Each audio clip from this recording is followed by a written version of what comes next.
Character topic discuss करने जा रहे हैं। इंडियन एविडेंस एक्ट का सेक्शन 52 से 55 करेक्टर से रिलेटेड प्रोविजन करता है।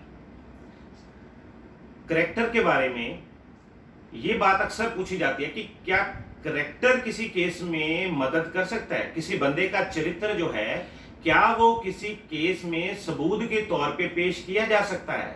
इस चीज का जवाब जो है एविडेंस एक्ट का एक चैप्टर सेक्शन नंबर 52 से 55 देता है।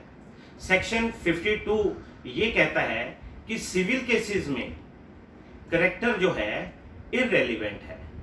सेक्शन 52 ये बताता है कि अगर आप किसी ये बात कहें कि किसी बंदे का जो है उसका तो करेक्टर कंडक्ट ही इस तरह का है, वो अक्सर ऐसे ही करता है, तो इस बात से आप इस बात की उदाहरण आप इसमें केस में नहीं दे सकते। जैसे मैं एग्जांपल देता हूं, एग्जांपल से आपको इस बात को समझाता हूं कि अगर आप कहें कि कोई व्यक्ति जो है उसने मुझसे पैसे लिए और मोड़े नहीं, मेरा केस, मैं उस पर सिविल केस करने जा रहा हूं जी, क्योंकि मैंने उससे पैसे लेने हैं और मैं इस केस में ये सबूत पेश करना चाहूं कि साहब उसने तो मिस्टर एक्स से भी पैसे लिए थे, उसके नहीं मोड़े, वाई से भी लिए थे, उसके भी नहीं मोड़े, जेड से भी लिए थे, उससे भी नहीं मोड़े, क्योंकि उसका कंडक्ट ही इस तरह का है। इस बात का इन बातों को मैं सबूत के तौर पे अपने केस में पेश नहीं कर सकता, क्योंकि इससे कुछ भी साबित नहीं होगा। क्योंकि मुझे जब तक मैं ये साबित नहीं करता कि मैंने उसको पैसे दिए, तब तक ठीक है जी, तब तक मैं ये बात नहीं साबित कर सकता कि मैं इस केस में जीत नहीं सकता। तो इस तरह से जो करेक्टर है वो सिविल केसेस में रेलिवेंट नहीं होता। सेक्शन जो 52 है ये बात का प्रोविजन करता है कि सेक्शन 55 जो है वो ये प्रोविजन करता है कि जब आपके द्वारा जो केस किया गया है वो करेक्टर बेस है, तो आप तब जो डैमेज या आपके द्वारा जो डैमेज मांगा गया है वो करेक्टर बेस है, तो उस जगह पे करेक्टर रेलिवेंट हो जाता है, चरित्र जो है रेलिवेंट हो जाता है। जैसे कि हम मानहानि का केस किसी पे करते हैं, डेफामेशन का केस करते हैं, तो वहां पे एक आदमी की कितनी रेपुटेशन है ये अमाउंट तय करने में मदद करने वाली है। ठीक है जी, तो इसी तरह से अब ये तो बात हुई सिविल केसेस की। अब सवाल पैदा होता है क्या क्रिमिनल केसेस में भी पोजीशन सेम है? तो क्रिमिनल केसेस के लिए एविडेंस एक्ट के 2 सेक्शन दिए गए हैं, सेक्शन 53 और सेक्शन 54। सेक्शन 53 कहता है कि good character of accused is always relevant. एक आदमी का अच्छा चरित्र जो है, एक्यूज जो है, उसका इस्तेमाल अपने अच्छे चरित्र का सबूत दे सकता है। लीगली रेलिवेंट फैक्ट बताया गया है उस बात को, क्योंकि अब यहां पे भी मैं एक एग्जांपल से बात आपके सामने रखना चाहता हूं कि अगर किसी केस में जब इन्वेस्टिगेशन हो रही है, केस बनाया गया, तो उसमें यह है कि या तो मिस्टर एक्स ने उस अपराध को अंजाम दिया है या मिस्टर वाई ने अंजाम दिया है। तो जब हम उसमें करेक्टर को अध्ययन किया गया तो पाया गया कि जो वाई है वो एकदम अच्छे चरित्र का आदमी है, उसके द्वारा कोई गलती, कोई इस तरह का काम गलत नहीं किया गया, और जबकि जो दूसरा व्यक्ति है उसके द्वारा इस तरह की करेक्टर वाइज उससे इस तरह की गलतियां हुई हैं उससे। तो ऐसे में देखे दो में, हालांकि मैं यहां पे ये कह देना चाहूंगा कि करेक्टर जो है एक बहुत वीक किस्म का, कमजोर किस्म का एविडेंस माना जाता है। कि अगर आपके पास स्ट्रॉन्ग एविडेंस है कि ये अपराध को अंजाम उसने दिया, तो करेक्टर आपकी उसमें मदद नहीं कर पाएगा। हाँ, मगर अगर कहीं कमी है एविडेंस में उस चीज को गिल्ट प्रूव करने में, तो फिर करेक्टर का जो एविडेंस है वो मदद कर सकता है क्रिमिनल केस में। ठीक है जी। और एक बड़ी बात और कि जब यहां बताना चाहूंगा आप लोगों से कि जब किसी केस का जब पनिशमेंट के विषय पे बात की जाती है तो उस समय भी करेक्टर मैटर करता है। हालांकि मैं फिर यही कह रहा हूं कि क्रिमिनल केस में भी ये बात, जनरल बात यहां भी यही कहना चाहूंगा कि करेक्टर से ये बात नहीं होती साबित, मात्र करेक्टर, किसी आदमी ने 15 बार अपराध किया हो सकता है, तो 16वीं बार आज जब केस उस पर चल रहा है तो ये केस उसका साबित करना ही पड़ेगा। उसकी पिछली 15 गलतियों की वजह से इस केस में उसको सजा नहीं दी जा सकती जब तक कि उसके खिलाफ एविडेंस नहीं हो। ठीक है, तो ये बता दो कि गुड करेक्टर का एविडेंस दिया जा सकता है, रेलिवेंट है। 53 सेक्शन इस बात का आपको जवाब देता है। यहां पे अब 55 की बात करना चाहूंगा। सेक्शन 55 क्या कहता है, 54 क्या कहता है?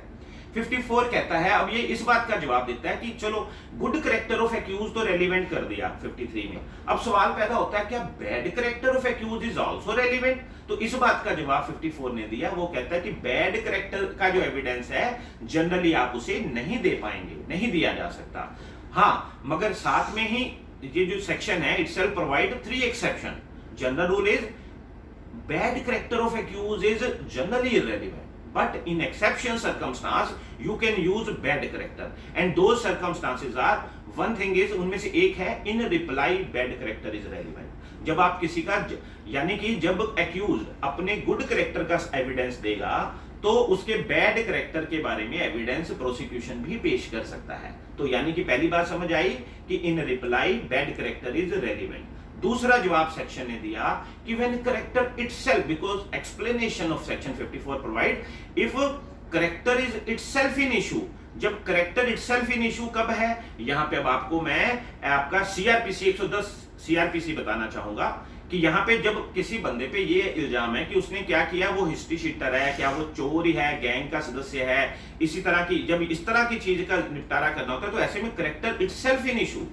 अब तीसरी बात इस एविडेंस के सेक्शन में 54 में बताई गई है कि जो है कहते जी करेक्टर के बारे में उसमें हम अक्सर ये बात करते हैं कि प्रीवियस, अब गौर करिएगा, मैं एक बार क्लियर कर दूं, हमने एक बार दोहरा दूं आपको बात को कि कहा गया कि गुड करेक्टर जो है of accused always relevant. 53 section ने इस बात का जवाब दिया। 54 ने कहा बैड करेक्टर जो है जनरली इररेलेवेंट। हाँ, मगर इन रिप्लाई बैड करेक्टर रेलिवेंट है। दूसरी बात कह दी कि जब बैड करेक्टर इटसेल्फ इन इशू, या तीसरी बात कह दी है कि प्रीवियस कन्विक्शन ऑफ एक्यूज, यानी कि अगर उसको पहले से कभी किसी अपराध के लिए सजा दी गई है तो यहां पे भी करेक्टर जो है रेलिवेंट हो जाता है। तो सेक्शन जो है आपका जो है आईपीसी का, यहां पे ये इस बात का जिक्र कर बताता है कि अगर मान लो एक आदमी ने पहले कोई अपराध किया है तो जब दोबारा वो उस अपराध को करता है तो यहां पे सजा बढ़ाई जा सकती है। तो यहां पे ठीक है जी, यहां पे सजा जो है दूसरी बार सजा उसको ज्यादा दी जा सकती है, क्योंकि first time offender habitual offender में फर्क किया जाता रहा है सजा देते समय की। तो अगर ये बात आपको समझ आई हो तो करेक्टर के बारे में अब थोड़ा सा यहाँ पे मैं आपके साथ एक बात और कहना चाहूंगा कि अब बात है कि ये चीज भी एक बार अच्छे से समझ लें, करेक्टर से आप लोग क्या समझते हैं, चरित्र से आप क्या समझते हैं। चरित्र किन बातों से बनता है? चरित्र बनता है एक आदमी की रेपुटेशन से, कि लोगों के मन, क्योंकि फैक्ट वैसे हमेशा पढ़ा जाता है कि फैक्ट्स जो है दो तरह के होते हैं, फिजिकल फैक्ट और साइकोलॉजिकल फैक्ट। फिजिकल फैक्ट जो हमारे सेंस ऑर्गन रिसीव करते हैं, जो चीज देखी जा सकती है, जो चीज सुनी जा सकती है, शोर सुना जिसने, अच्छा वो फिजिकल फैक्ट रहते हैं। साइकोलॉजिकल फैक्ट होते हैं हमारे ब्रेन में, हमारे दिमाग में, साइकोलॉजिकल फैक्ट। तो ये चीज असल में साइकोलॉजिकल फैक्ट है कि आपके बारे में कोई दूसरा बंदा क्या राय रखता है, कि क्या आप उसके बारे में जनरल बात, लोग सोचते हैं कि वो बंदा क्या है, ऑनेस्ट है, बहुत ईमानदार है और बहुत बेईमान है, वो तो बहुत चरित्रवान है, बहुत शील, बहुत वो अच्छे चरित्र का है। तो ये जो रेपुटेशन है उसके द्वारा किए गए कंडक्ट की वजह से होती है। अगर यहाँ पे एक बात और क्लियर कर दूं आपको कि ये सवाल पैदा होता है कि ये जो साक्ष्य एविडेंस जो दिया जाता है करेक्टर से रिलेटेड, ये कौन बंदा करेक्टर का एविडेंस दे सकता है। तो यहाँ पे ये बात मैं बताना चाहूंगा आपको कि जो आदमी उसको जानता हो, पहली बात याद रखिएगा, मैं आपको जानता नहीं, मगर मैं कहूं कि मैंने किसी हाँ ये वो, मैं आपको नहीं जानता और कह लो लोग इसके हाँ इस नाम के बारे में कुछ कहते हैं, तो मेरे साक्ष्य की वैल्यू नहीं। यहाँ पे कहा गया है कि एविडेंस वो बंदा दे जो उसको जानता भी हो और इसके बारे में उसने सुना भी, दोनों चीजें। हालांकि यहाँ पे एक और बात कर दूं आपको, क्योंकि ये एक एविडेंस है, कहते हैं oral evidence must be direct कहा जाता है ना, तो इस बात की वजह से मैंने ये बात आपको यहाँ पे कही है कि हियर से एविडेंस, सुनी सुनाई बात नहीं, हाँ लोग भी कहते हैं मगर वो खुद भी कह रहा है, वो खुद भी उसको जानता है, ठीक है जी। तो यहाँ पे इस तरह से जो रेपुटेशन का है, रेपुटेशन जो है उसके बारे में चरित्र का साक्ष्य दिया जा सकता है। तो बस ठीक है जी, आज हमने पढ़ा कि करेक्टर जो है किस तरह से एविडेंस एक्ट प्रोविजन करता है कि करेक्टर जो है क्या वो रेलिवेंट फैक्ट है, लीगली रेलिवेंट फैक्ट है, तो सिविल केस में क्या पोजीशन है और क्रिमिनल केस में क्या पोजीशन है। Thank you.